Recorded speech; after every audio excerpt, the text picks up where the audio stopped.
যে মাদ্রাসার উদ্যোগে আজকের এই অনুষ্ঠান,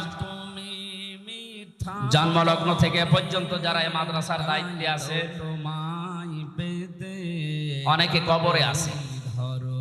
বিশ্বনবী মুহাম্মদ রাসূলুল্লাহর ঘর মাদ্রাসা, এর দায়িত্বে যারা আছে, নবীর সম্মানে আল্লাহ তাদেরকে যেন মাফ করে দেন।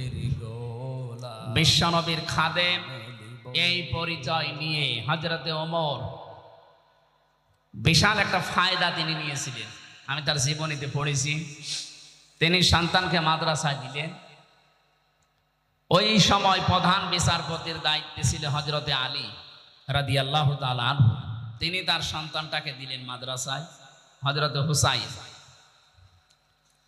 বারবার কলম ফেলে দিচ্ছে টেবিল থেকে আর বলছে আমাকে তুলে দাও, তুলে দাও। 3 বার তিনি তুলে দিলেন। চতুর্থবার বললেন, দেখো বারবার কলম ফেলে দাও আর আমাকে তুলতে বলো, আমি কি তোমার খাদেম? আমি কি তোমার চাকর? হযরত হোসাইন তিনি বললেন যে তুমি শুধু চাকর না, খাদেম না, তুমি খাদেমের বাচ্চা খাদেম। একটা প্রধান বিচারপতির ছেলেকে যদি বলা হয় যে তুমি খাদেম না, তোমার বাপও খাদেম, ওর মাথা তো এমনি খারাপ হয়ে যাওয়ার কথা।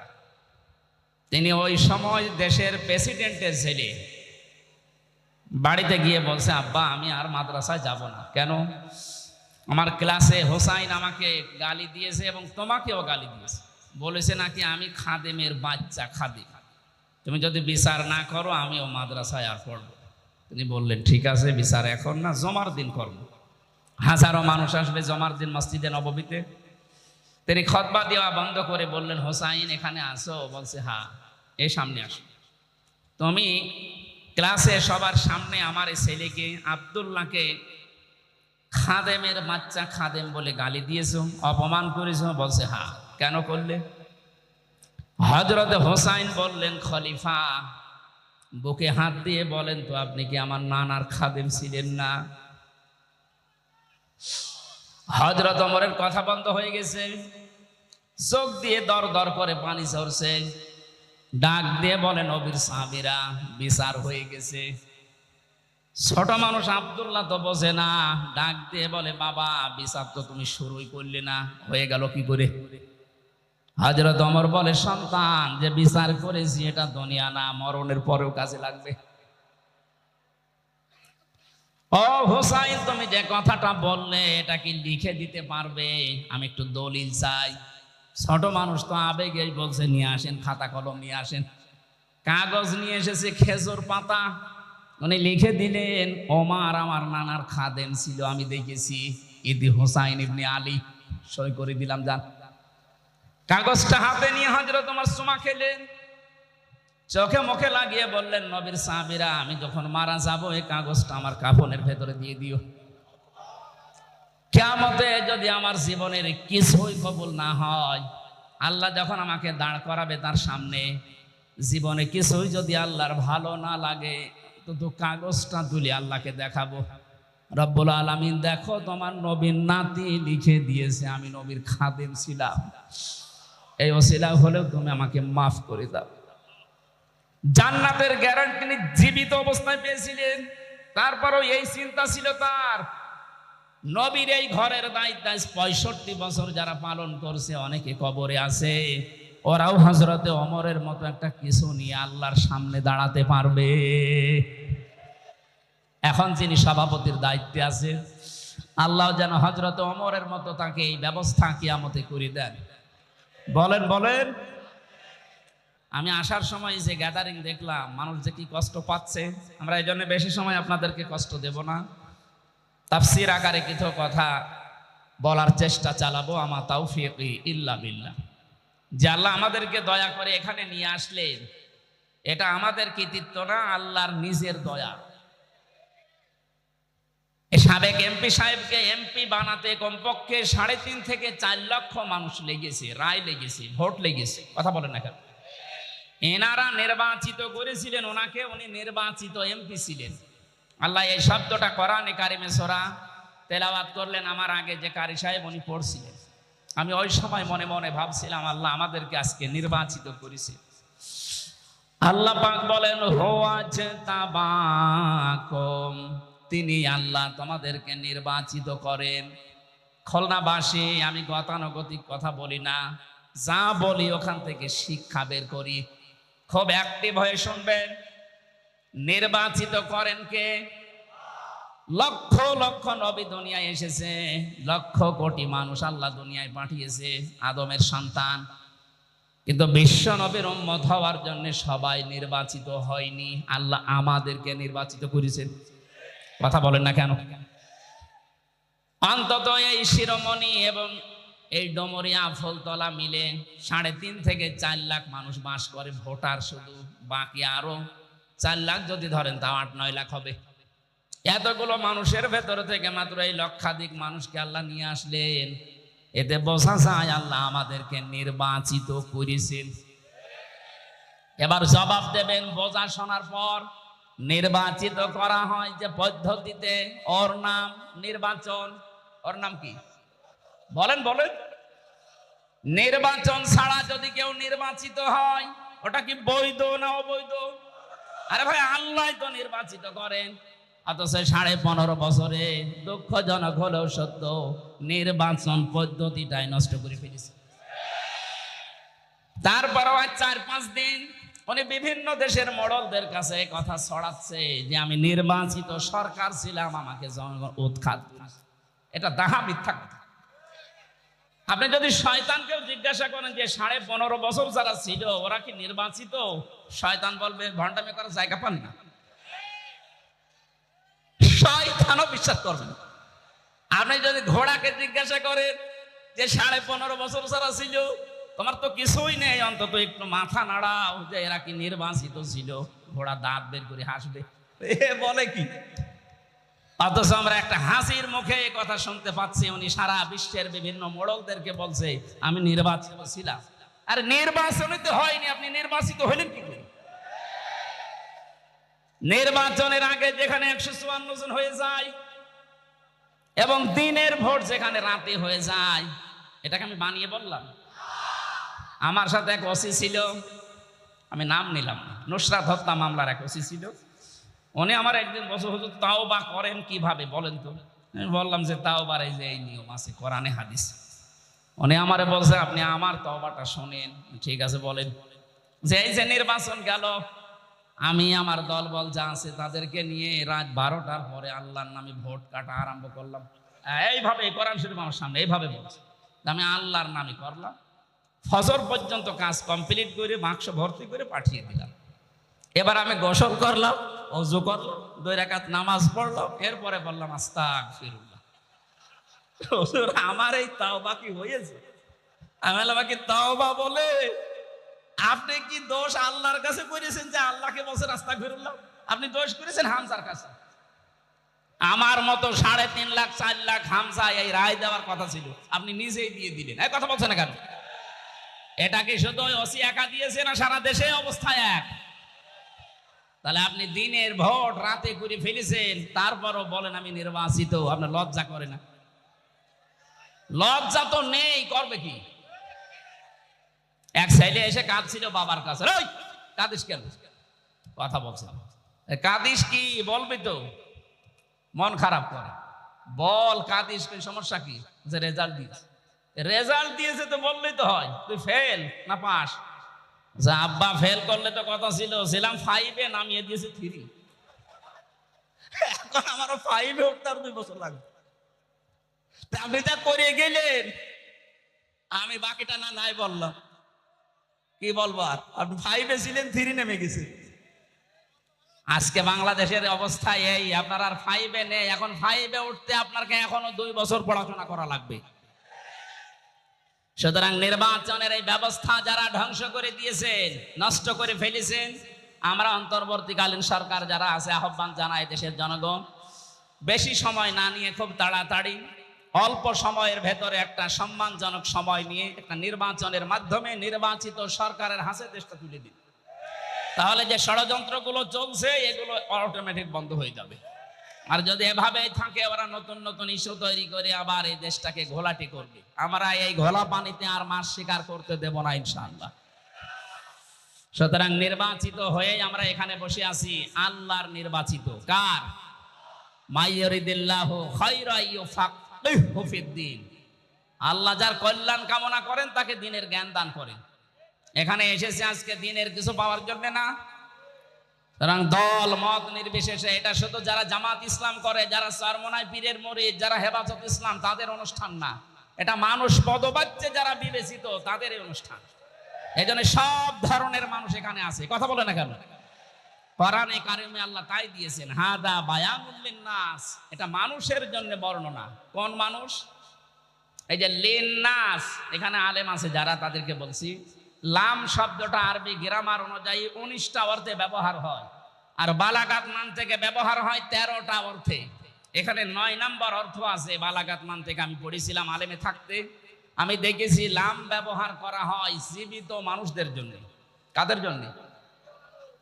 এ কোরআন শরীফ আল্লাহ বর্ণনা করার জন্য, বক্তব্য দেওয়ার জন্য দিয়েছেন জীবিত মানুষদের সামনে। কাদের সামনে?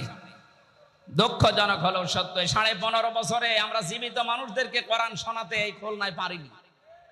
বলেন যে কেন, এইগুলো অনুষ্ঠান হতো না? আমাদের কানে কানে এমন কথা বলা হতো যে মানুষ মরে গেছে, এরকম কথা বলে। এই খুলনায় বহুবার আমি কুষ্টিয়া থেকে আসার চেষ্টা চালিয়েছি, আপনারা আসতে দেননি। যারা দেননি, কোরআনে কারিমের এই অনুষ্ঠানগুলোতে বাধা দিয়েছেন, আপনি বিশ্বাস করতে পারেন আপনি কাফের। সূরা হামিম সেজদার 26 নম্বর আয়াত। 1500 বছর আগে আবু জেহেল এই সিদ্ধান্ত নিয়েছিল যে লা তাসমাউ লিহাদাল কোরআন, সব চলতে দাও, কোরআনের আলোচনা যেন মুহাম্মদ না করে। শুধু না করে এতটুকু আবু জেহেল সেমেছিল না, অলগাউ ফিহি, সেখানে অনুষ্ঠান করবে কোরআনে কারিমের সেইটাই বন্ধ করা লাগবে। ঢোল ঢুকি তবলা বাজিয়ে বিভিন্ন হট্টগোল তৈরি করে, দরকার হয় 44 ধারা জারি করে হলেও। এখন যদি বলেন অলগাউ ফিহি, এর ভেতরে 144 ধারা কোন জায়গায় আছে? আপনি ফি জিলালিল কোরআন খোলেন, ওখানে বাংলায় না, এই যে অঙ্কে লেখা আছে 144 ধারা। যিনি তাফসির করেছেন ওখানে বাংলা যিনি অনুবাদ করেছেন এইটাই দিয়েছে। সুতরাং দুনিয়াতে যারা কোরআনের অনুষ্ঠানগুলো পণ্ড করার চেষ্টা করে, তাদের উদ্দেশ্য এই লাআল্লাকুম তাগলিবুন, আশা করা যায় তারা বিজয়ী থাকবে, গালিব থাকবে। 1500 বছর আগে আবু জেহেল খুব ভালো করে জানতো আমি যে চেয়ারে বসে আছি এ চেয়ার অবৈধ চেয়ার। কথা বলেন না কেন? অবৈধ চেয়ারের পায়া নড়বড়ে হয়। ও ভালোভাবে জানতো মুহাম্মদ যেটা বলতে চায় এইভাবে যদি মানুষ বসে, তা আমার চেয়ারের পায়া থাকার কথা না। আমার মনে হয় এই 15.5 বছরে যারা দায়িত্বে ছিল এরাও বুঝেছিল হামজা যেটা বলতে চায় এটা মানুষ বুঝলে আমার চেয়ার থাকবে না। এই জন্য কত বড় বড় বুজুর্গ নিয়ে আসতো, জাতীয় মসজিদের ইমাম আসতো, বাধা নেই। তাহেরি ভাই আসে, বাধা নেই। একজন মারা গেছে তোফাজ্জল হোসেন ভৈরবী ভাই, উনি আসতো, বাধা নেই। আমির হামজা যেন না আসে। কেন? ওরা এসে আপনার বাবার কথা বলবে। বলেন, এই যে বাংলাদেশের নাম করা একটা শিল্পপতি যারা আকিস গ্রুপ, নাম শোনেননি? আমি ওনাদের খতিব ঢাকাতে, ওনারা বাবার নামে একটা অনুষ্ঠান করতে বেজের ডাঙ্গায় 3 বার মাহফিল দিয়েছিল, 1 বার শুধু উঠতে দিয়েছে, 2 বার আমারে ফেরত দিয়েছে। সম্মানিত ভাইরা, যারা এই বোঝার চিন্তায় আছেন, তাহলে আপনি কেন নিজেকে কাফের পরিচয় দিতে লজ্জাবোধ করেন? কোন কারণে? আপনি তো কাফেরই। আল্লাহ বলছেন কোরআন যারা বাধা দেয় এরা কাফের। এরা কি? 2 নম্বরে কোরআন শুনতে আসে, বিশ্বাসও করে, কিন্তু যখন দেখে না এই কাজ কারবার তো আমার সাথে মেলে না, তখন আস্তে করে পেছন দিক থেকে কেটে পড়ে। আল্লাহ বলেন এগুলো মুনাফিক। সূরা নিসা 5 নম্বর পারা 7 নম্বর পৃষ্ঠার 1ম নম্বর লাইনের 61 নম্বর আয়াতে আছে এই তথ্যগুলো। যারা কোরআন শুনতে আসে, বিশ্বাসও করে, কিন্তু কিছুক্ষণ পরে যখন তার প্র্যাকটিক্যাল লাইফে মেলে না তখন চলে যায়, এগুলো মুনাফিক। দেখেন কোনটা ওঠে না। প্রসাব পায়খানা আর বিড়ি খাওয়ার জন্য গেলে যাবে, কারণ এই জেলাতে বিড়ি তৈরি হয়। এটা বাদ দিয়ে ভালো লাগছে না এই বলে যদি কেউ চলে যায়, ও কি বলেন? বলেন, আমার মনে হয় অন্তত এই 3টা কারণ ছাড়া আর কেউ যাবে না। 3 নম্বরে কোরআন শুনতে আসে যারা, তারা মুমিন। তারা কি? সূরা আনফালের 2 নম্বর আয়াতে আল্লাহ তাদের পক্ষে এমন একটা সুন্দর কথা জানিয়েছেন, আপনি একটু মিলাবেন। আজকে জন্মের পর থেকে আপনি শুনেছেন না, ওভাবে আধুনিক ভাবে শোনেন। ইন্নামাল মুমিনুনা আল্লাযীনা ইযা যুকিরাল্লাহু ওয়াজিলাত কুলুবুহুম ওয়াইদা তুলিয়াত আলাইহিম আয়াতুহু যাদাতুহুম ঈমানা ওয়া আলা রাব্বিহিম ইয়াতাওয়াক্কালুন। বলেন আল্লাহু আকবার। আল্লাহ পাক বলেন আমার দৃষ্টিতে, কার দৃষ্টি? আরো জোরে বলেন। আপনি নিজের সাথে এবার মিলাবেন। খুলনা বিভাগের মানুষেরা আমরা নিজেদেরকে সবচাইতে বেশি ভালোবাসি অন্য বিভাগের চাইতে, কারণ এই বিভাগে আমার জন্ম। আমি খুলনার, নিজেদেরকে বাইরের যখন জেলাতে যাই, বাইরের দেশগুলোতে, বাড়ি কোথায় হয়তো কুষ্টিয়া, চুয়াডাঙ্গা, মেহেরপুর বলে চেনে না, এই জন্য খুলনা বলা লাগে। আমি আপনাদের সন্তান হিসাবে ভালোবাসা আপনাদের উপরে বেশি আছে, এই দাবি নিয়ে বলছি। আমি চাই না আপনি জাহান্নামী হয়ে যান। আপনি মিলান তো। আল্লাহর দৃষ্টিতে মুমিন তারা যাদের সামনে আল্লাহর নামগুলো উচ্চারণ হলে তাদের কলিজা কেঁপে ওঠে। ভয়ঙ্কর কাজ করেছে আপনার এই জেলার, এখানে বাড়ি। আমি নাম শুনেছিলাম রিমান্ডে থাকাকালীন, ইমরান হোসেন ইমন না কি যেন নাম, শেখ ইমরান হোসেন ইমন। এই মানুষটা যাদেরকে নিয়ে আসতো অফিসার হিসাবে, তারা আল্লাহর পর্যন্ত ভুল ধরত। এই যে আকিস সাহেবের বড় ছেলে যেটা ডাক্তার শেখ মহিউদ্দিন সাহেব, উনি 4 বিয়ে করেছেন, হারাম কাজ করেছেন। বলেন কোরআনে কারিমে তো আল্লাহ 2 2 3 3 4 4 নাম দিয়েছেন, যে 4টা পর্যন্ত বিবাহ করতে পারো। তো ওনার সামর্থ্য আছে শারীরিক এবং অর্থনৈতিক, উনি যদি ইনসাফ কায়েম করতে পারে তো ভালো কাজ করিস। কথা বলেন না কেন? আরো উদ্বুদ্ধ করবে কিনা, আরো ধন্যবাদ জানাবে। ওনার উদাহরণ টেনে বলতো, আপনি যেখানে চাকরি করেন ওই মালিক 4 বিয়ে করেছে, উনি হারাম কাজ করিস। আল্লাহ কিভাবে একটা পুরুষকে 4টা বিয়ের অনুমতি দেয়, একজন মহিলাকে কেন দেয় না? আল্লাহর ভুল ধরে।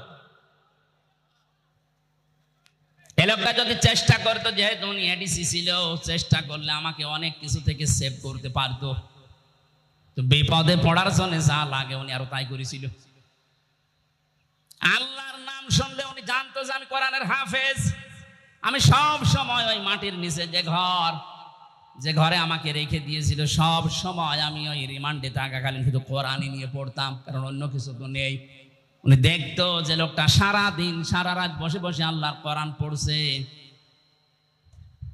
আল্লাহর কথাগুলো শুনলে ওর ভেতরে ঈমান থাকলে ভেতরে কাঁপ ধরবে। অজিলাত কুলুবুহুম, কাঁপ ধরা দূরের কথা, এই মানুষগুলোর বিদ্যা আরো বেড়ে যেত। মনে হচ্ছে কিয়ামত পর্যন্ত ক্ষমতায় থাকবে। কিছু কিছু মানুষের নাম আমি বলতাম থোড়াই কি আর, বলছে ওরা না, সরাসরি যদি প্রধানমন্ত্রীও বলে তাও তারে মানি না, এরকম কথা বলতো। আল্লাহ এই জন্য এমন অপমান করেছে, ওর বাবা এখন ছেলে, ও এখন পালিয়ে বেড়াচ্ছে। অপমান এখনো হয়নি, আরো অপমান করবে। আপনি আল্লাহর বিরুদ্ধে অবস্থান নিয়েছিলেন। আল্লাহর কথা বললে যাদের অন্তরে কাঁপ ধরে না, আল্লাহর কোরআন শুনলে যাদের ঈমান বৃদ্ধি হয় না, বুঝতে হবে তাদের আল্লাহর দৃষ্টিতে মুমিন হওয়া এখনো সম্ভব হয়নি। আপনি আল্লাহর দৃষ্টিতে মুমিন হবেন ওই সময় যখন দেখবেন আল্লাহর কোরআন পড়লে আপনার ঈমান আরো বেড়ে যাচ্ছে। প্রশ্ন আসতে পারে, আমার ঈমান যে বেড়ে যাচ্ছে আমি বুঝবো কি করে? হ্যাঁ, কায়দা আছে। সূরা মাইদা 7 নাম্বার পারার 1ম নাম্বার পৃষ্ঠার 1ম নাম্বার লাইনের 73 নাম্বার আয়াতে আছে, ওয়াইদা সামিউ মা উনজিলা ইলার রাসূলি তারা আয়ুনাহুম তাফিদু মিনাদ দামি মিম্মা আরাফু মিনাল হক। হে নবী, আপনি যখন কোরআন তাদেরকে শোনাবেন, ওরা যখন কোরআনের এই মর্মমান এগুলো উপলব্ধি করতে পারে, বুঝতে পারবে, আপনি দেখবেন মনের অশান্তি তাদের চোখ দিয়ে পানি পড়ছে। এখানে যারা বসে আছে লক্ষাধিক মানুষ, আমরা সবার চোখে পানি আসবে না। আজকের আলোচনা শোনার পরে দেখবেন কিছু মানুষের চোখ দিয়ে মনের অজান্তে পানি পড়ছে। ওয়ালা রাব্বিহিম ইয়াতাওয়াক্কালুন, বাড়ি যাওয়ার আগে তারা সিদ্ধান্ত নিয়ে যাবে, আজকে থেকে আল্লাহ ছাড়া কারো উপরে ভরসা করব না। এই 3টি বৈশিষ্ট্য যাদের ভেতরে আছে, আল্লাহর নাম শুনলে কলিজায় কাঁপ ধরবে, আল্লাহর কোরআন শুনলে ঈমান বেড়ে তাদের চোখ দিয়ে পানি আসবে, আল্লাহ ছাড়া কাউকে ভরসার স্থল বানাবে না। আল্লাহর দৃষ্টিতে এরা প্রকৃত মুমিন। এরা কি? আল্লাহ এই মানের শ্রোতা হওয়ার তৌফিক দেন, বলেন আমিন। সুতরাং আমরা নির্বাচিত হয়ে যারা এখানে বসে আছি, আমরা খুশি না বেজার? বলেন বলেন, জবান খুলে বলেন আলহামদুলিল্লাহ। দরুদ আর সালাম পড়ছি আমাদের নবী মুহাম্মদুর রাসূলুল্লাহ সাল্লাল্লাহু আলাইহি ওয়াসাল্লামের প্রতি। আমার আজকের তেলাওয়াতকৃত আয়াত আপনারা দেখেছেন, একটা পরিচিত আয়াত পড়েছি, অনেকের কাছে এটা মুখস্থ আছে। সূরা আরাফ আয়াত নাম্বার 179, একটা মাত্র আয়াত পড়েছি। বিশ্বনবীর লক্ষ কোটি হাদিস থেকে মাত্র একটা হাদিসের অর্ধেক পড়েছি। আমরা এই দুইটার সামনে নিয়ে কিছু কথা আপনাদের সামনে বলবো। আল্লাহ যেন আমাকে তৌফিক দেন, আপনাদের ধৈর্য দেন, বলেন আমিন। এটা কি বিড়ি খেতে যাচ্ছে নাকি ওই 2 নম্বরে? না ভাই, ওঠা যাবে না। যুবক মানুষ যদি উঠে চলে যায়, 1-1.5 ঘন্টা বসে থাকতে পারে না। ও বিয়ে দিলে বউ টেকবে। আমি আর নিচে নামলাম না। এরপরেও যদি কেউ চলে যান, এখানে কিন্তু বহু মেয়ের বাবা বসে আছে। এক কথা বলছে না কেন? আমি নিজেই 3 মেয়ের বাবা। এই যে হোসাইন 2 মেয়ের বাবা, রবিউল 1 মেয়ে। কত মাওলানা বসে আছে দেখেন না, মেয়ে বিয়ে দেবে বলে। আপনি চলে যাবেন মানে? হাজার হাজার মানুষ বসে আছে, মেয়ের বাবারা যে আজকে জামাই সিলেক্ট করবে। এখানে যে 1.5 ঘন্টায় আপনি চলে যান, বলবেন না এর কাছে দিলে আমার মেয়ের জীবন দুনিয়া শেষ। শেষে দেখবেন আপনার আর জীবনে বিয়েই হবে না, কারণ এটা রেকর্ড হচ্ছে। সারা দুনিয়া ছড়িয়ে যাবে যে ওই যে উঠে চলে যাচ্ছে, ওইটার মনে হয় সমস্যা আছে। আশা করছে আপনি 1 ঘন্টা মতো থাকবেন, না চলে যাবেন? থাকবেন তো? সূরা আরাফে 206টা আয়াত আছে, 14টা রুকু আছে, মাত্র একটা আয়াত পড়েছি। আমরা তাফসীর আকারে কথা বলতে চাই নাকি মাছের কাহিনী শুরু করব? তাফসীর শুনতে রাজি আছেন না? আরাফ এ শব্দের শাব্দিক অর্থ পরিচিত হওয়া। আরাফ মানে কি? এই সূরায় 206টা আয়াত আছে বললাম, এর 46 নম্বর আয়াতের মাঝের অংশে আপনি দেখবেন এই নামটা আছে, আল্লাহ নিজে ব্যবহার করেছে। ওয়া বাইনাহুমা হিজাব ওয়া আলাল আরাফ। এই যে আরাফ শব্দটা, এখান থেকে এর নামকরণ। এটা তাফসীরে ইবনে কাসির থেকে বলছে। মুফাসসির লিখেছেন ওয়া বাইনাহুমা হিজাব। এই আয়াতটা আল্লাহ কেন নাজিল করলেন জানেন? নবীজি ব্যাখ্যায় বলছিলেন, কিয়ামতের দিন আল্লাহ বিশাল একটা প্রাচীর বানাবেন জান্নাত জাহান্নামের মাঝে। কিছু মানুষকে ওখানে দাঁড় করিয়ে দেবেন। এদেরকে আল্লাহ জাহান্নামেও দেবে না, জান্নাতেও দেবে না। সাহাবী প্রশ্ন করলেন হযরতে আবু যর রাদিয়াল্লাহু তাআলা আনহু, হে নবী, এরা জান্নাতে যাবে না, তার কারণ কি? বিশ্ব নবী জানিয়েছেন এরা জান্নাতে যাবে না এই কারণে মানুষগুলোর সব কাজ দুনিয়ায় ভালো ছিল, শুধু মা বাবার সাথে খারাপ আচরণ করত। এরকম আল্লাহর ওলি এখানে বসে নেই। কথা বলুন। আপনার পায়ে ধরে বলছি, আপনি এখনই শুধরান, এখনই থামেন। তামাম দুনিয়া ভর্তি নেকি নিয়ে আপনি হাজির হবেন কিয়ামতে, কিন্তু মা বাবার মনে যদি বৈধ কোনো কারণে কষ্ট দিয়ে থাকেন, আপনি লিখে নিতে পারেন, জান্নাত পাবেন না। নবীজি জানিয়েছেন, হোমা জান্নাতুকা হোমা নারুকা। মা বাপ তোর জান্নাত, মা বাপ তোর জাহান্নাম। সুতরাং আমাদের আমল যদি, কাজ যদি এরকম কারো থেকে থাকে, সে যেন এক্ষুনি পাল্টিয়ে যায়। কথা বলে না কেন? আর আমি যতদূর লেখাপড়া করেছি, আমি বাস্তবতা যতটুকু দেখছি, আমার বয়স অল্প আপনাদের চাইতে, আমার এখন 33 বছর, কিন্তু বাস্তব অভিজ্ঞতা আপনাদের অনেকের চাইতে আমার বেশি আছে। আমার মতো ঘোরাঘুরি আমার মুরব্বী জীবনে করেনি। আমি যত জায়গায় গেছি, বাংলাদেশ সহ বিশ্বের, এ মুরব্বী এত বছর বয়সও মনে হয় অত জায়গার নামও শোনেনি। আমরা রাতের বেলা চলাফেরা করা মানুষ, রাতের বেলা আমরা দেখি 3টা জিনিস বেশি দেখা যায় রাস্তায়, একটা বক্তা, একটা কুত্তা আর একটা পুলিশ। এখন পুলিশ একটু কম পাওয়া যাচ্ছে, কিন্তু বক্তা আর কুত্তা পাওয়া যাচ্ছে রাস্তায়। রাত যত বেশি হয়, রাস্তায় পাওয়া যায় হয় কুকুর নাই বক্তা। কথা বলছে না কেন? পুলিশের নাম বললে ওরা আবার রাগ করে, হুজুর আপনি কুকুরের সাথে তুলনা দিলেন। আরে ভাই, সে নামে তো আমিও আছি, আমি বক্তার নাম বলিনি। রাতের বেলা তো দেখা এদের সাথেই হয়, তাছাড়া অন্য কেউ তো আর রাত জেগে থাকে না, তারা তো ঘুমিয়ে থাকে। এই জন্য বাস্তব অভিজ্ঞতায় আমি বলছি, এই দেশের বহু সংসারে আজ সন্তান জাহান্নামী হয়ে ওই আরাফ নামক প্রাচীরে দাঁড় করা অবস্থায় থাকবে এই দেশে তার বউর কারণে। অধিকাংশ বউগুলো তার আচরণের কারণে সন্তান বাধ্য হয় মা বাবার সাথে খারাপ ব্যবহার করতে। বলেন, তিরমিজি শরীফের হাদিস বলছে, হাজারো মেয়ে লোক বসে আছে, মহিলা প্যান্ডেলের এরকম সাইডটা বানিয়েছে এরা, আপনাদের চাইতে সাইড ডবল মহিলা বসে আছে। সম্মানিত মা বোনেরা, আপনি যদি মনে করেন যে আমি জান্নাতের গ্যারান্টি দুনিয়া থেকে নিয়ে যেতে চাই, আমি জান্নাতি হতে চাই, জান্নাতের 8টা দরজায় যেন আমার জন্য খোলা থাকে, তাহলে দুনিয়ায় 5টা কাজ মাস্ট বি আপনাকে করাই লাগবে। 1 নম্বরে নবীজি বলেনি, যা নাজারা ইলাইহা সাররাতুহু, যখন কোন স্বামী তার স্ত্রীর দিকে তাকাবে সে যেন স্বামীকে খুশি করে। নবীজির এই হাদিস আজ বাংলাদেশের 100টার প্রায় 98টা মহিলা মানে না। এই কথা বলেন না কেন? সারাদিনের পরিশ্রান্ত শরীর নিয়ে বাড়িতে আসবে, আল্লাহর কোরআনের ঘোষণা ছিল, আমিন আয়াতিহি আন খালাকালাকুম মিন আজওয়াজিকুম লিতাসকুনু ইলাইহা ওয়া জাআলা বাইনাকুম মাওয়াদ্দাতাও ওয়া রাহমা ইন্না ফি যালিকা লাআয়াতিন লিকাউমিন ইয়াতাফাক্কারুন। সূরা রোমের 21 নম্বর আয়াতে আছে, এটা 21 নম্বর পারার 5 নম্বর পৃষ্ঠা 7 নম্বর লাইনে পাবেন। তাফসিরে ফি জিলালিল কোরআনে আছে, রব্বুল আলামিন বলেন, আমার শত নিদর্শন দুনিয়াতে আছে, এর ভেতরে অন্যতম নিদর্শন এই, আমি তোমাদের থেকে তোমাদের জোড়া বানিয়েছি স্ত্রীদেরকে, যেন তোমরা শান্তি স্বস্তি এবং নিরাপত্তা সেখানে খুঁজে পাও। তো বাস্তবে আমরা হাজারো স্বামী আজ স্ত্রীর কাছে এই রেসপন্স, এই সম্মান এগুলো না পাওয়ার কারণে বাধ্য হয়ে অন্য জায়গায় লাইন করি। অবশ্য ঠিক, খুলনার মানুষ তো বদনাম করে ফেলবে দেখছি। সম্মানিত মা বোনেরা, আপনার স্বামী এখানে বসে আছে, এই ক্যামেরা ওইদিকে মারো তো, যেটা ঠিক বললো, দেখেন ওর স্ত্রী কি বলে। আজকে আপনার ভাত বন্ধ হয়ে যাবে।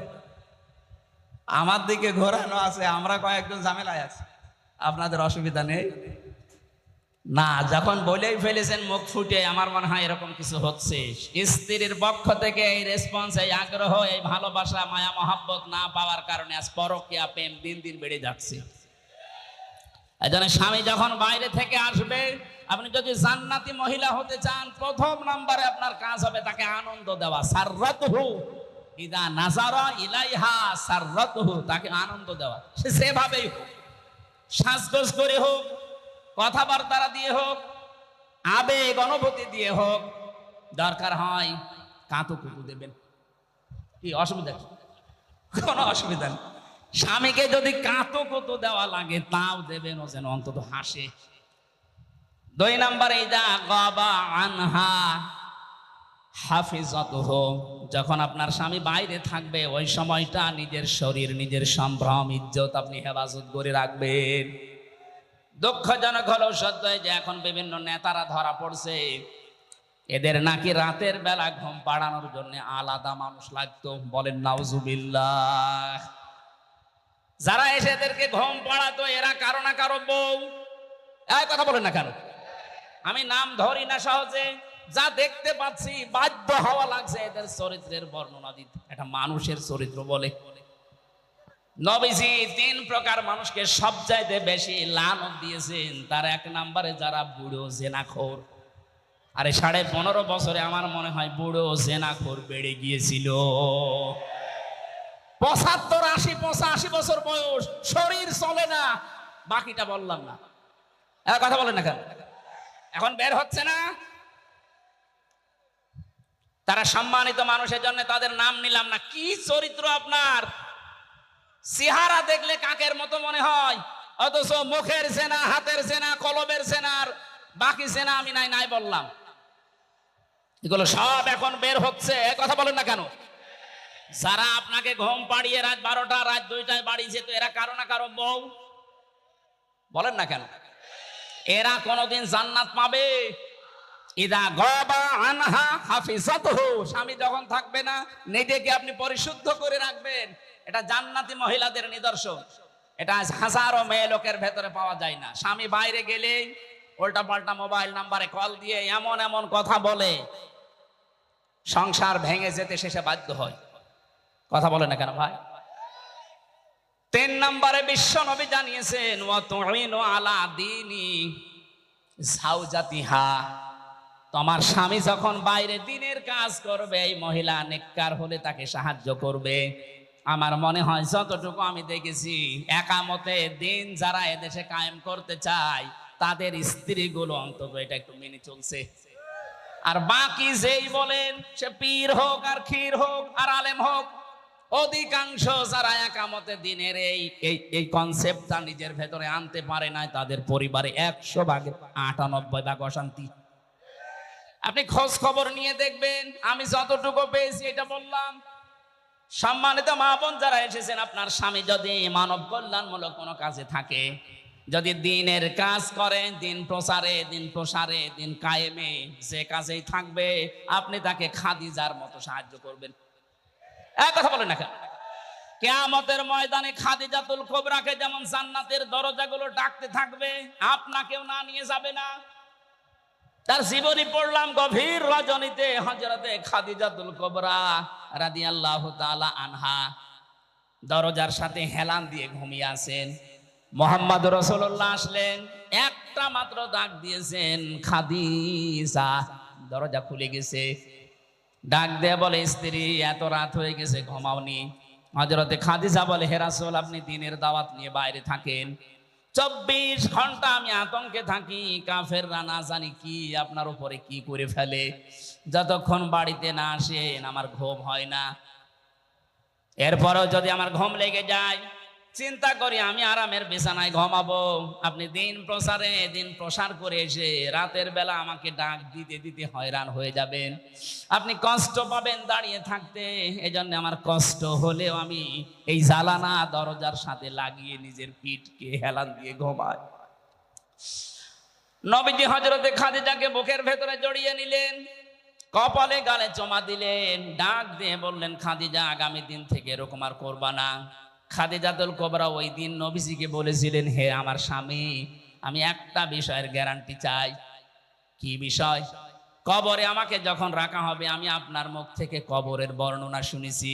পৃথিবীর থেকে বিদায় নেওয়ার পর জান্নাতে যাবার আগ পর্যন্ত ভয়ঙ্কর একটা জায়গার নাম কবর। আপনি আমাকে আজকে একটু কথা দেন, কবরে দেওয়ার পরে যে ফেরেশতা আসবে তাদের যে প্রশ্নের উত্তর, এটা আমি খাদিজা আমি দিতে পারবো না, আমার নিজের প্রতি নিজের বিশ্বাস নেই, আপনি এই জবাবটা নিজে দিয়ে দেবেন।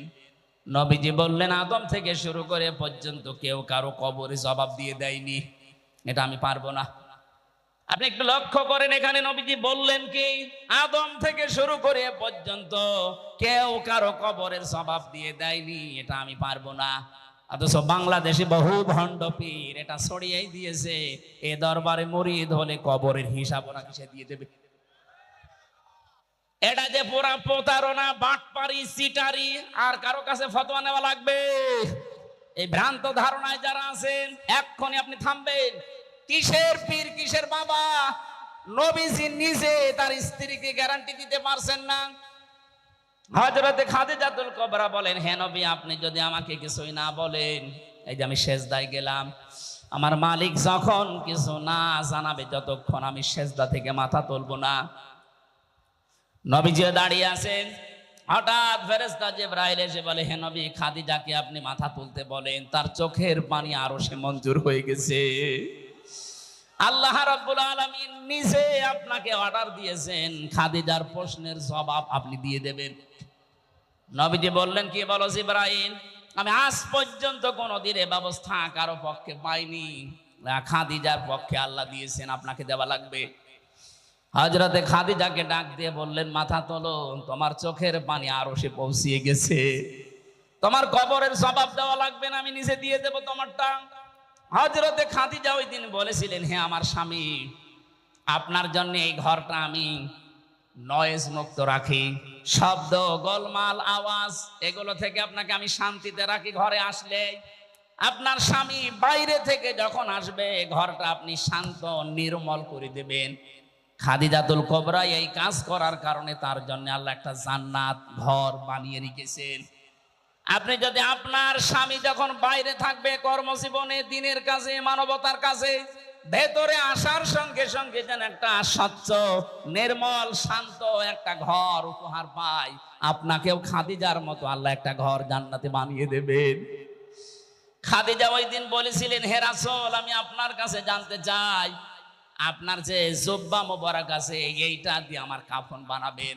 ঠিক আছে, এটা তো আমার আন্ডারে, আমি দিয়ে দিলাম। 2 নম্বরে আপনি আমার কবরের ভেতরে একটু গড়াগড়ি করবেন, কারণ আমি জানি আপনার শরীর যেখানে লাগবে ওখানে জাহান্নামের আগুন পৌঁছাবে না। বিশ্বনবী তার ইন্তেকালের পরে 3 দিন পরে দেখা যাচ্ছে খাদিজার ইন্তেকাল হয়ে গেল। মুহাম্মদ রাসূলুল্লাহ নিজে তার জুব্বা মোবারক দিয়ে কাফন বানিয়ে দিলেন, কবরের ভেতরে নিজে একটু গড়াগড়ি দিলেন, নিজের হাতে খাদিজাকে কবরে শায়িত করার পরে উপরে মাটি দিয়ে সাহাবা ইকরাম বলে, হুজুর আপনি যাবেন না? নবীজি বলেন, সাহাবীরা তোমরা চলে যাও, খাদিজার সাথে আমার কিছু কথা দেওয়া আছে। কিছুক্ষণ ফেরেশতা এসে বলে, মার রব্বুকা ওয়া মান নাবিয়্যুকা ওয়া মা দীনুকা। ওপর থেকে মুহাম্মদ রাসূলুল্লাহ ডাক দিয়ে বলছে, ফেরেশতারা থামো, খাদিজাকে প্রশ্ন করার দরকার নেই। খাদিজার আল্লাহ আমার ওই আল্লাহ, খাদিজার ধর্ম আমার ওই ধর্ম, আর খাদিজার নবী আমি নবী, নিজেই বলছি মুহাম্মাদুর রাসূলুল্লাহ। খুলনাবাসী, আমি আগেই বলেছি এটা আমার বিভাগ। বাংলাদেশে 8টা বিভাগের চাইতে বিভাগের মানুষকে এমনিতে একটু মানুষ হিসাবে ভালোবাসি বেশি। এ বিভাগের নারী পুরুষ আমার কাছে সবচাইতে বেশি আপন। বড় আশা নিয়ে, বড় ভরসা নিয়ে বলছি, আপনি দেখতে পাচ্ছি আপনি জাহান্নামী হয়ে যাচ্ছেন। অতঈনু আলা দীনি যাওজাতিহা। 3 নম্বরে নবীজি বললেন, ওই মহিলাকে আল্লাহ জান্নাতে পৌঁছিয়ে দেবে যে মহিলা তার স্বামীকে দ্বীনের পথে চলার জন্য, দ্বীন কায়েমের জন্য সাহায্য করে, উৎসাহ দেয়। অথচ এরকম মহিলা এখন পাওয়া যাচ্ছে না। কথা বলে ঠিক কিনা? ফতোয়া আজকেও যশোরে আমার মাহফিল ছিল দিনের বেলায়, জোহরের সময় চৌকাছাতে একটা মেয়ে ফতোয়া দিয়েছে, প্রশ্ন দিয়েছে যে নারী পুরুষের একামতে দিনের কাজ করা লাগবে। কোথায় আছে? কোথায় আছে মানে? সূরা তাওবার 71 নম্বর আয়াত তার দলিল। নারী হোক আর পুরুষ হোক, যে যেই স্থানে আছে ওখান থেকে একামতে দিনের কাজ করা নামাজ রোজার মতো ফরজ, বরং তার চাইতেও বড় ফরজ।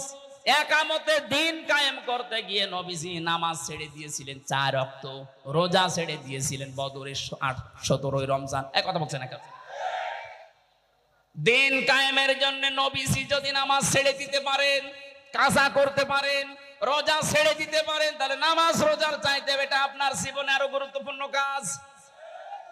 এটা শুধু নারীর জন্য, পুরুষের জন্য না। ওয়াল মুমিনুনা ওয়াল মুমিনাতু বা'দুহুম আউলিয়াউ বা'দ।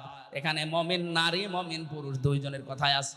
সুতরাং যারা নিজের স্বামীকে ইসলাম কায়েমের জন্য আপনি উদ্বুদ্ধ করবেন, সাহায্য করবেন, ছাড় দেবেন, তাকে সময় দিয়ে দেবেন, আল্লাহ আপনার জান্নাতের 8টা দরজা নিজে খুলে রাখবে। বলেন সুবহানাল্লাহ।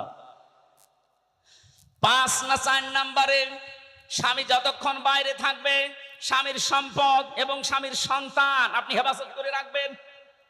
আজ হাজারো মেয়ে লোক স্বামী বাড়ি থাকে না, সন্তানের হাতে মোবাইলটা দিয়ে উনি সারাদিন নিজে সিরিয়াল দেখতেছে। না, এরকম মহিলা আমরা চাই না। আমরা চাই খাদিজাতুল কুবরার মতো, যিনি ফাতেমা তৈরি করবে। কথা বলুন। যিনি উম্মে কুলসুম তৈরি করবে, যিনি রুকাইয়া তৈরি করবে, এরকম মা আমরা ঘরে ঘরে দেখতে চাই। কথা বলেন ঠিক কিনা? 5 নাম্বার, ওই মহিলার জন্য আল্লাহ জান্নাতের দরজা খোলা রাখবেন যেই মহিলা স্বামী যেটা পছন্দ করে ওটা যদি জায়েজ হয় সে নিজে ওইটা পছন্দ করবে। এটা আজ নেই। 100টার 98টা পরিবারে আমরা পাচ্ছি না। স্বামী যেটা পছন্দ করে জায়েজ, অথচ স্ত্রী ওইটা চায় না। আমি 27টা পেয়েছি, তার একটা বলছি। আমি সহ যত স্বামী এখানে বসে আছে প্রত্যেকটা স্বামী পছন্দ করে এবং চাই যে বিয়ের পরে যেন আমার মা বাবা আমার সাথে থাকে। কথা বলেন না কেন? তো 100টার 98টা পরিবারে এটা চাই না।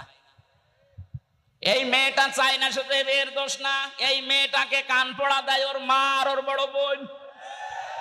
ওখান থেকে খালি বারবার ফতোয়া দেয়, আর কতদিন থাকবি, তাড়াতাড়ি আলাদা হ। সম্মানিত মা বোনেরা, আপনার মা আপনার বড় বোন যদি আপনাকে জান্নাতে যাওয়ার প্রতিবন্ধকতা সৃষ্টি করে, এরকম মার বাবার কথা মানা। আরো জোরে বলেন। এই যে আরাফ নামক যে প্রাচীরের উপরে আপনি দাঁড়িয়ে আছেন, এই হাদিসের ব্যাখ্যা বলতে গিয়ে আমি হাদিসটা নিয়ে আসলাম। বিশ্ব নবী জানিয়েছেন ওদেরকে আল্লাহ জান্নাতে দিচ্ছে না, কারণ তারা মা বাবার হক আদায় করেনি।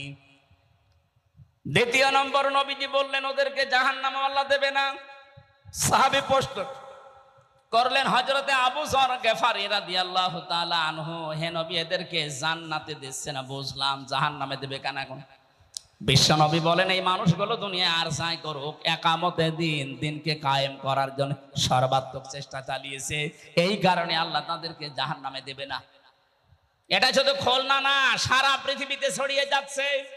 কত সাংবাদিক দেখছেন না, সবাইকে উদ্দেশ্য করে আমি ঘোষণা দিতে চাই, সূরা সফের 10 নম্বর আয়াতের দলিল, হাল আদুল্লুকুম আলা তিজারাতিন তুনজিকুম মিন আযাবিন আলীম।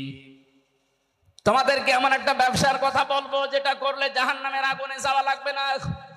তুমিনুনা বিল্লাহি ওয়া রাসূলিহি ওয়া তুজাহিদুনা ফি সাবিলিল্লাহ বিআমওয়ালিহিম ওয়া আনফুসিহিম যালিকুম খায়রুল লাকুম ইন কুনতুম তা'লামুন।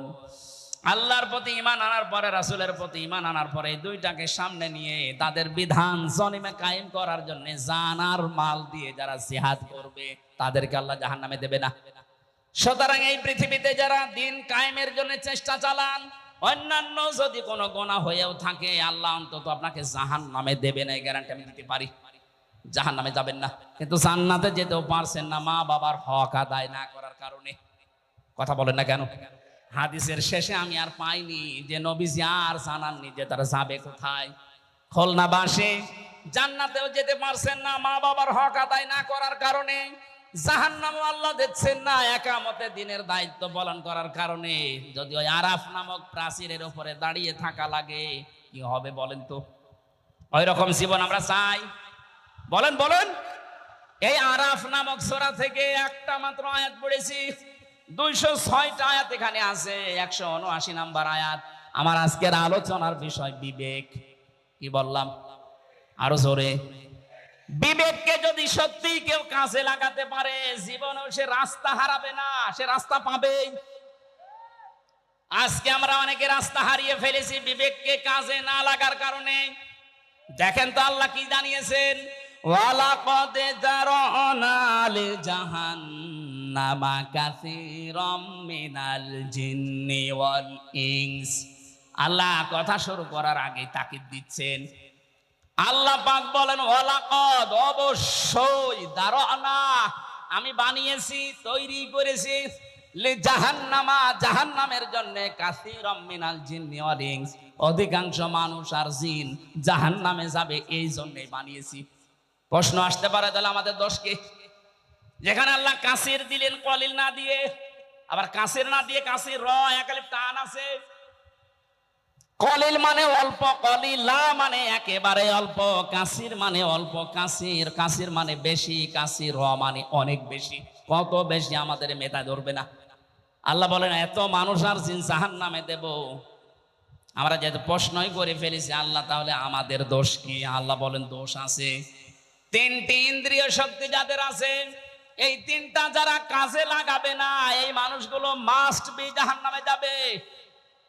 আর অন্যান্য কারণ আছে অন্য আয়াতে, এই আয়াতে 3টা পেয়েছি। খুলনাবাসী এখন থেকে আপনি মিলাবেন আপনার ভেতরে এই 3টা গুণ আছে কিনা।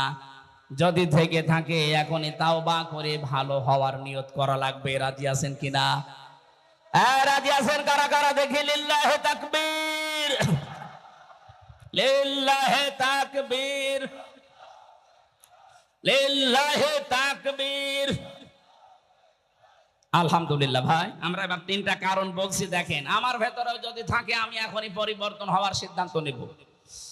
এক নম্বরে লাহুম কুলুবুন লা ইয়াফকাহুনা বিহা, তাদের কলব আছে কিন্তু চিন্তা নেই, উপলব্ধি শক্তি নেই। তাদের যে হৃদয় আল্লাহ দিয়েছেন, এই মানুষগুলো চিন্তা ভাবনা করে না হৃদয় দিয়ে। তাদের বিবেক আল্লাহ দিয়েছেন, বিবেকটা কাজে লাগায় না। আমি যে প্রথমেই বললাম, মানুষ যদি বিবেক কাজে লাগাতে পারে সে কোনোদিন রাস্তা হারিয়ে ফেলবে না। আজ এই জাতি রাস্তা হারিয়ে ফেলেছে শুধু বিবেকটা কাজে না লাগার কারণে। 2006 সালে এই পৃথিবীর ইতিহাস যারা পাল্টিয়ে দিয়েছে, 28 অক্টোবরে এই দৃশ্য দেখার পরে তামাম পৃথিবী হতভম্ব হয়ে গেল। এরপরও আমাদের বিবেকটা কাজে লাগলো না। আপনি চিন্তা করতে পারেন, একটা জীবিত মানুষকে পিটিয়ে হত্যা করার পরে তার লাশের উপর একটা মানুষ ড্যান্স দেয়, আর তারা এখন মানবতার বলি উড়াচ্ছে। 7 সালে আমি তখন ম্যাট্রিক পরীক্ষা দেই, আসছিলাম সিরাজগঞ্জ থেকে। রাস্তার মাঝে দেখলাম একটা মরা কুকুর পড়ে আছে। ড্রাইভার গাড়ি চালিয়ে না দিয়ে বাম দিয়ে ঢুকিয়ে দিল। গাড়ি একটু ঝাঁকি দিয়েছে, ডাক দিয়ে বললাম, ড্রাইভার সাহেব আপনি কি করলেন? এখনই তো উল্টিয়েছে তো গাড়ি। ড্রাইভার আমারে বলছে, দেখেন না একটা মরা কুকুর পড়ে আছে, আমি ডবল করে আমার চাকা চালাবো, আমার বিবেক নেই। আমি ওনারে যেই বলেছি, আরে ভাই এটা তো মরা কুকুর, এ মারলে কি আর না মারলে কি? ড্রাইভার আমার দিকে আবার ঘুরে বলছে, হুজুর আপনি কি আসলে হুজুর নাকি বেশ ধরেছেন? কেন? আপনি দেখছেন একটা মরা কুকুর পড়ে আছে, আমি ডবল করে গাড়ির চাকা চালাবো, আমার বিবেক নেই। বললাম, ভাই আপনার নাম কি? বলছে সুব্রত। তার মানে উনি হিন্দু মানুষ। নাম কি বলেন বলেন। পিঠের উপরে থাবা দিয়ে ওই দিন বলেছিলাম, আপনি একটা হিন্দু, আপনার ঈমান নেই কিন্তু বিবেক আছে। বিবেক থাকার কারণে একটা নিকৃষ্ট জীব পড়ে আছে মরা, তারপর আপনি ডবল করে মারেন না। অথচ পৃথিবীর আশরাফুল মাখলুকাত আমার জসিম ভাইকে কিছু মানুষ পিটিয়ে মারার পরে ড্যান্স দিয়েছিল। এদেরকে মানুষ আপনি বলতে পারেন, কথা বলেন না কেন? এদের বিবেক কোথায় গেল? আমি আর সাবেক এমপি সাহেব যে জেলখানায় ছিলাম, ওখানে যে রাইটার এই শেষে পেয়েছিলাম, রাইটার যাকে, ওই যে খুলনাতে বাড়ি আপনাদের এই 18 মাইলের এদিকে, এদিকে পাইক গাছের এদিকে 18 মাইল আছে না, ওখানে বাড়ি শাওন। এই যে বিশ্বজিৎ হত্যার মামলার আসামি, ওর ফাঁসি ছিল, এখন যাবজ্জীবন 30 বছর জেল খাটা লাগবে। মাঝে মাঝে নাম লিখতে আসতো, গণনা করার সময় বলতাম যে ভাই আপনি কেস করলেন কি করে? দেখেন আমার বিবেক ওই সময় কাজ করেনি। এই হিন্দু বেটা আমারে বারবার বলেছিল যে ভাই আমি মুসলমান না, আমি শিবির কি জানি না, আমি ফুল হাতা হাফ হাতা না। কথা বোঝে? আমি ফুল হাতা, আমার হাফ হাতা না, তারপরেও আমি ছাড়ি নাই। গরু যেভাবে কোপ দেয়, ছাগল যেভাবে কোপ দেয়, মানুষ আমি ওইভাবে কোপিয়েছি। আপনার বিবেক মরে গেছে। কুষ্টিয়ার আবরার ফাহাদকে যেদিন পিটিয়ে আপনি মেরে ফেলেছেন, কথা বলেন ঠিক কিনা? আপনাদেরকে নিষিদ্ধ করার আমি 100 কারণ বলতে পারবো, কিন্তু বৈধতা দেওয়ার একটা কারণ এই দেশের মানুষের কাছে নেই। আপনি যে বৈধতা পাওয়ার জন্য বলছেন আমরা মানি না, মানে আপনি যে বৈধতা পাবেন কি দিয়ে পাবেন? একটা জিনিস দেখান যে এই কারণে আপনাদের বৈধতা দেওয়া লাগবে। আপনাদেরকে নিষিদ্ধ করার জন্য আমি 100 কারণ দেখাতে পারবো। এখন আমি নিজে যাদের সাথে জেল খেটে, আবরার হত্যা মামলার আসামিরাও আমাদের সাথে ছিল, ওনাদের ব্লকে ছিল। বিবেকটা আজ আমাদের কাজে লাগছে না। আল্লাহ রাব্বুল আলামিন জানেন লাহুম কুলুবুন লা ইয়াফকাহুনা বিহা, এই শব্দ দিয়ে আরম্ভ করলেন। যাদের বিবেক কাজে লাগে না এই মানুষগুলোকে আল্লাহ জাহান্নামে দেবেন। আল্লাহ স্মরণ করাচ্ছেন আমাদের ওই জন্মের ইতিহাসটা। হাল আতা আলাল ইনসানি হিনুম মিনাদ দাহরি লাম ইয়াকুন শাইআম মাযকুরা। আল্লাহ পাক বলেন, মানুষের জীবনে কি এমন সময় অতিবাহিত হয়ে যায়নি যে সময় উল্লেখ করার মতো সে কিছু ছিল না? আমাকে যদি আল্লাহ বলে, হামজা নেই থেকে তোকে আমি এ পর্যন্ত বসিয়েছি, এর মাঝে তোর মা বাবা শুধু বিছানায় ছিল, বাকি যা করার কে করেছে বলেন?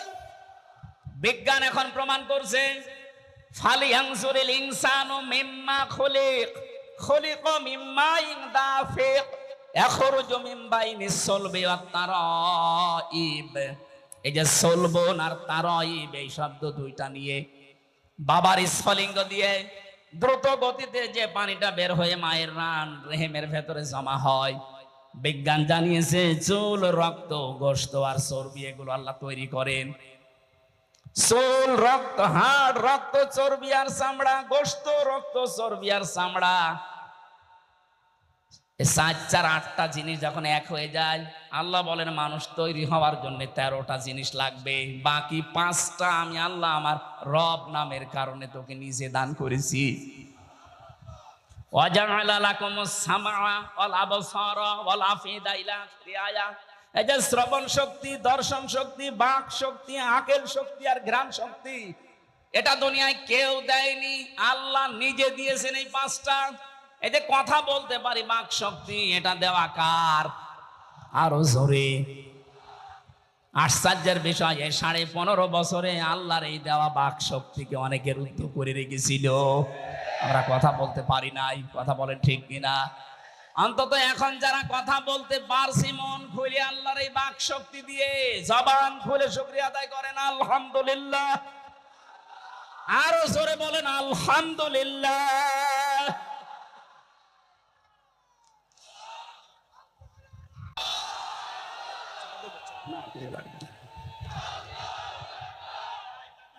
বসেন ভাই।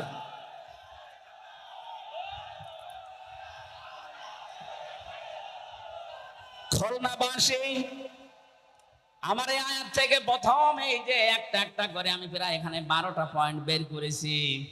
যারা তাদের কলব কাজে লাগাবে না, তাদের এই বিবেক বুদ্ধি এটা যারা কাজে লাগাচ্ছেন না, কি ছিলেন আপনি, কোথায় আসলেন? আমার এই 33 বছর বয়স, 34 বছর আগে হামজা নামে আমার এই জায়গায় দুনিয়ায় কেউ ছিল না। কথা বলেন ঠিক কিনা? দয়া করে আল্লাহ পাক আমাকে এই জায়গা পর্যন্ত নিয়ে এসেছেন। আমার বিবেকটাকে একবারও কাজে লাগছে না যে আমি কোথায় ছিলাম আর কোথায় এলাম। যে মানুষগুলো জাহান্নামে যাবে, এই মানুষগুলো বিবেক কাজে না লাগার কারণে, জাহান্নামের দরজা যখন ফেরেশতা দারওয়ান মালিক দাঁড়িয়ে আছে, হাত্তা ইযা জাউহা ফুতিহাত আবওয়াবুহা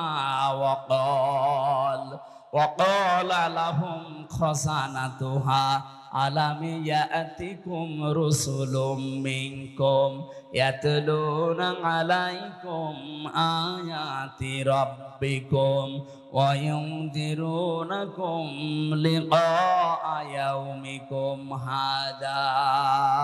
বলেন আল্লাহু আকবার। খুলনাবাসী, জাহান্নামে যখনই মানুষকে নিয়ে যাওয়া হবে, দরজা খোলা হবে, প্রবেশ করি আবার দরজা তালা লাগিয়ে দেওয়া হবে। এটা আমি জেলখানায় যাওয়ার পরে এই আয়াতটা আমি উপলব্ধি করতে পেরেছি। আল্লাহ পাক এখানে জাহান্নামের কথা বলার সঙ্গে সঙ্গে জানান নেই যে জাহান্নামের দরজা খোলা থাকবে না, জাহান্নামের দরজা সব সময় বন্ধ থাকবে, শুধু আপনাকে প্রবেশ করানোর পরে আবার তালা লাগিয়ে দেবে। বাংলাদেশ সহ বিশ্বে যত কারাগার আছে, জেলখানা আছে, সব নিয়মই এইটা। আসামি প্রবেশ করাবে, করানোর পরে বন্ধ করে দেবে, আবার বের করে দেবে, আবার বন্ধ করে দেবে। কখনো দরজা খোলা থাকে না, 24 ঘন্টা দিন রাত তালা মারা। জাহান্নামও আল্লাহ এইভাবেই বানিয়েছেন, 24 ঘন্টা তালা মারা থাকবে।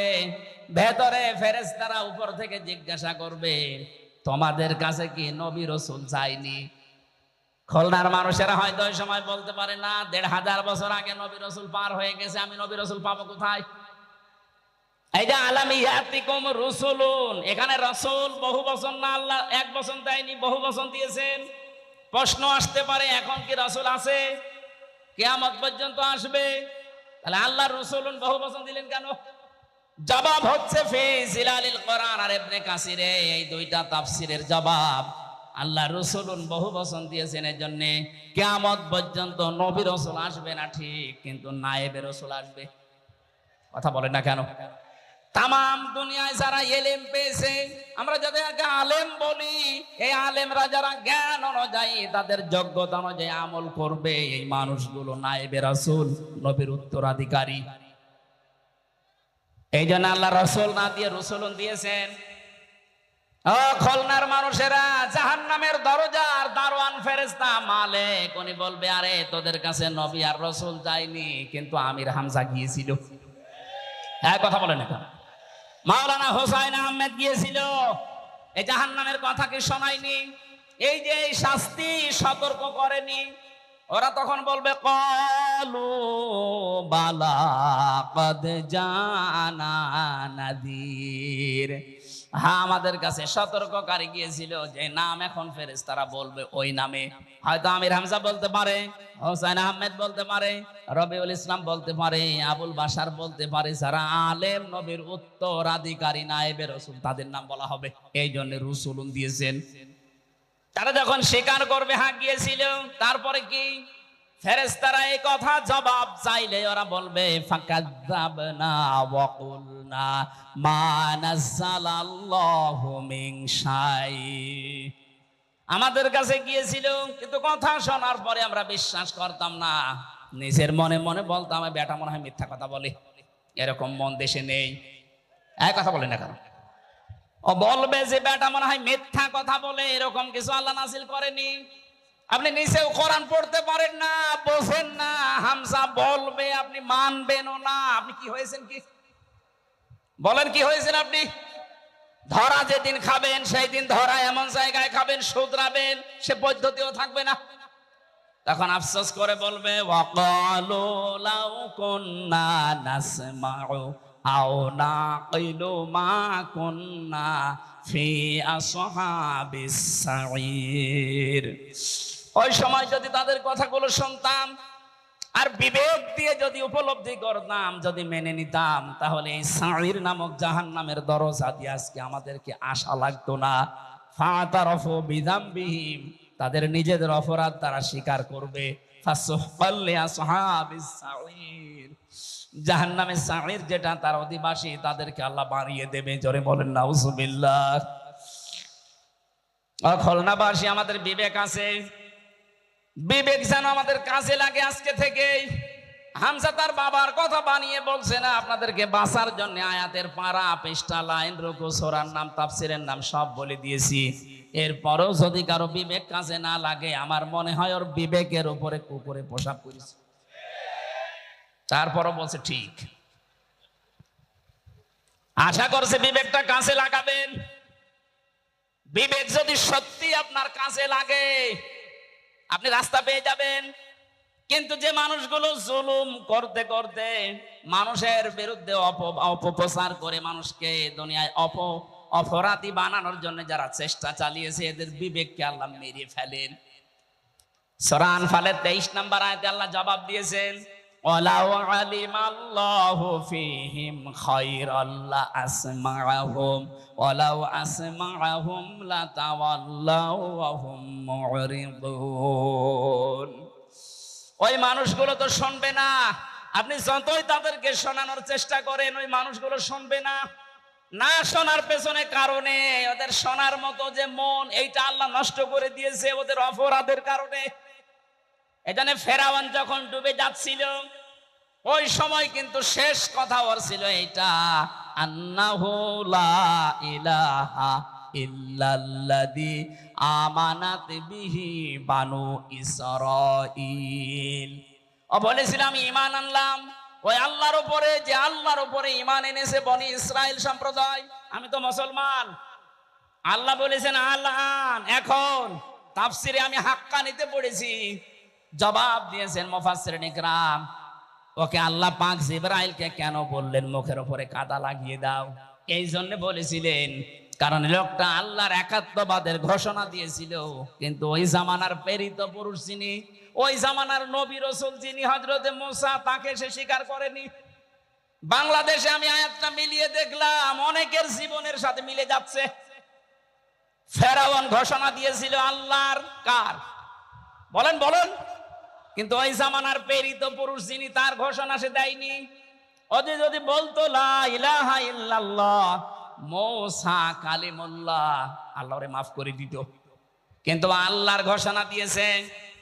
আজ বাংলাদেশের দিকে তাকান, অনেক নামধারী মুসলমান এখানে বসে আছে, তারা আল্লাহর ঘোষণা দেয়, আল্লাহর হুকুম মতো নামাজ পড়ে, রোজা রাখে, হজ করে, দান সাদকা করে। এই যে চারটা কথা বললাম, এগুলো হুকুম কার? আরো জোরে, এগুলো কি একটাও রাসূলের হুকুম? বলেন না কেন? নামাজ পড়ে, রোজা রাখে, হজ করে, দান করে, হুকুম কার? আল্লাহর বিধান হয়তো মানে, কিন্তু এই জামানার যিনি প্রেরিত পুরুষ, কিয়ামত পর্যন্ত যিনি নবী আর রাসূল, তার রিসালাতের ঘোষণা যখন দিতে বলা হয় তার জীবন মানার কথা, তখন বলে না এটা রাজনীতি। আল্লাহর কসম, আপনারও মরণ হবে ফেরাউনের মতো। ও যদি আমার আল্লাহর ঘোষণা দিয়ে, রিসালাতের ঘোষণা না দিয়ে মারা যায়, ওকে আল্লাহ যদি বলে তোর ঈমান নসিব হবে না আল আন, এখন কেন? আপনিও যারা এদেশে আছে, বহু মানুষ আমরা দেখতে পাচ্ছি বলে আমরা কি নামাজ পড়ি না, রোজা রাখি না, হজ করি না, দান সাদকা করি না। করেন, এ হুকুম কার? বলেন বলেন। কিন্তু এই জামানার প্রেরিত পুরুষকে, মুহাম্মদ রাসূলুল্লাহ, তার জীবনের 23 বছরের জিন্দেগি নবুয়তের, সেটার 13 বছর আপনি মানেন মক্কারটা, মদিনার 10 বছর বলতে গেলে আপনার কাছে রাজনীতি মনে হয়। আপনার মরণ হবে ফেরাউনের মতো। আপনার বিবেক কেন কাজে লাগে না? বিবেকটা কাজে লাগান এখন। ফেরাউন এখনো মিশরের পিরামিডে আছে। ফালিয়াউমা নুনাজ্জিকা বিবাদানিকা লিতাকুনা লিমান খালফাকা আয়া। তোকে আমি নিদর্শন করে রাখলাম, কিয়ামত পর্যন্ত তোর পেছনে যারা আসবে তারা যেন তোকে নিয়ে শিক্ষা নিতে পারে। কিন্তু না, ওয়া ইন্না কাসীরাম মিনান নাসি আন আয়াতিনা লাগাফিলুন। অধিকাংশ মানুষ তোকে দেখতে যাবে, তোকে দেখে আসবে, তোকে দেখা পর্যন্ত শেষ, কিন্তু তারা শিক্ষা নেবে না। এই দেশে যারা দায়িত্বে ছিল, অনেক মানুষ বাইরের বিভিন্ন দেশ ভ্রমণ করেছে, ওখানে যাবার পরে বিভিন্ন নিদর্শনগুলো দেখেছে, কিন্তু দেখার পরে তাদের বিবেকে কাজ করেনি, বিবেক মরে গেছে। ইন্না শাররাদ দাওয়াবি ইনদাল্লাহি সাম্মুল বুকমুল লাযিনা লা ইয়াকিলুন। সূরা আনফালের 22 নম্বর আয়াতে আল্লাহ জানিয়েছেন, যত সৃষ্টি আমি করেছি সব চাইতে নিকৃষ্ট আমার কাছে ওই লোকটা যার বিবেক কাজে লাগে না। আমাদের অন্তত আল্লাহ যাদের বিবেক দিয়েছে, বিবেকটা কাজে লাগাবেন না লাগাবেন না? যারা লাগাবেন না তারা বিশ্বাস করে নেন আপনি জাহান্নামী। আল্লাহুম্মা আয়ুনুল্লাহ ইউবসিরুনা বিহা। আল্লাহ আমাদের চোখ দিয়েছেন, যেটা দেখার দরকার ওইটা আমরা দেখি না, যেটা না দেখা দরকার ওইটা আমরা অনেকেই দেখছি। কথা বলেন ঠিক কিনা? যাদের মোবাইলে এমন কোন দৃশ্য আছে যেটা নিজে দেখলে আনন্দ পায়, অন্য কেউ দেখলে লজ্জা পায়, এমন দৃশ্য নেই? এক কথা বলেন না কেন? যেগুলো আছে এই মুহূর্তে ডিলিট করা লাগবে। যেটা নিজে দেখলে আনন্দ পাচ্ছেন, অন্য কেউ দেখলে আপনি কষ্ট পান, লজ্জা পান, এই দৃশ্যটা হারাম, এটা এই মুহূর্তে ডিলিট করা লাগবে। কারা কারা ডিলিট করবেন হাত তোলেন তো দেখি। আপনার মোবাইল দেখে কইলে দেন, এদিকে আসেন, নিয়ে আসেন তাড়াতাড়ি। ভিডিও ফাংশন দেখেন তো কি আছে, খোলেন তাড়াতাড়ি, খোলেন খোলেন। দাঁড়ান, আমি মাহফিল শেষ করে মোবাইল রাখছি, এটা রেখে দেন তো আমি দেখবো। আল্লাহুম্মা আয়ুনুল্লাহ ইউবসিরুনা বিহা। আপনার চোখ আছে কিন্তু আপনি না দেখার ভান করেছিলেন। 28 অক্টোবর আপনি দেখতেছেন, তারপরেও দলীয় লোক কিছুই বলেননি। এই কথা বলেন না কেন? আজকে ওর 100 ভাগের 1 ভাগ কিছু হলে আপনি চিল্লিয়ে ওঠেন কেন? ওই সময় আপনার বিবেক কি মরে গেছে? ওই সময় আপনার চোখ ছিল না? আল্লাহুম্মা আযানুল্লাহ ইয়াসমাউনা বিহা। ওদের কান আছে কিন্তু ওরা শোনেনি। দুনিয়ার সব কিছু শুনতো, আমার কোরআনের কথা শুনতো না। কথা বলেন ঠিক কিনা? কত কিছু রেডিওর পর্দায় শুনতেন, টেলিভিশনে শুনতেন, পত্রিকায় শুনতেন, শোনার পরও বলতেন না।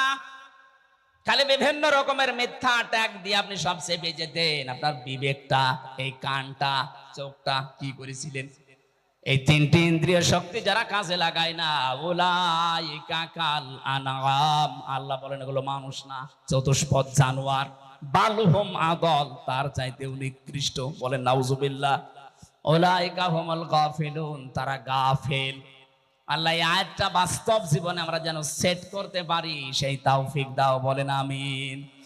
আবু হুরায়রা রাদিয়াল্লাহু তাআলা আনহু থেকে বর্ণিত হাদিস বলেছিলাম, মান ক্বারাআল কোরআনা, যে ব্যক্তি কোরআন পড়ে। আর এই উদ্দেশ্য নিয়ে 65 বছর আগে মাদ্রাসা কায়েম করা। কথা বলেন ঠিক কিনা? যারা কোরআন পড়ছেন আপনারা, ফাস্তাজহারাহু, কোরআনকে যারা ইজহার করার চেষ্টা চালাবেন, এজহারের 99টা অর্থ আছে। এজহার মানে প্রকাশ করা, এজহার মানে দাঁড় করানো, এজহার মানে বিজয় করা, এজহার মানে কায়েম করা।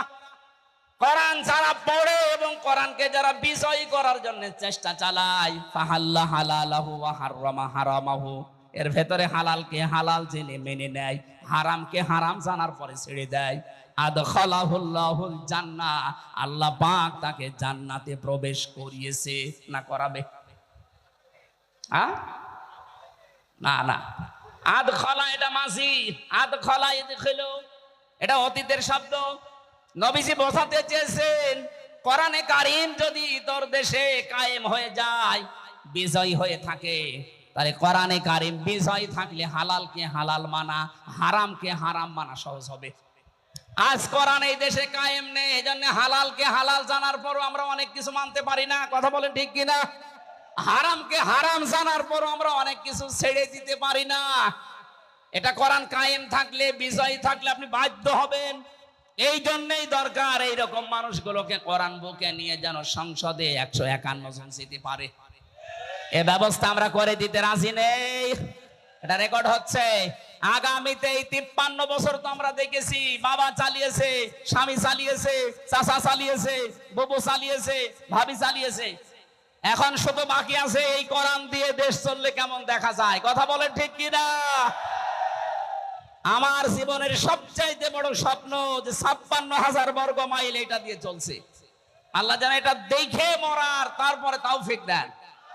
যারা যারা চান এটা দিয়ে এই দেশ চলুক, একটু হাত তুলে আল্লাহকে দেখিয়ে দেন। লিল্লাহি তাকবীর।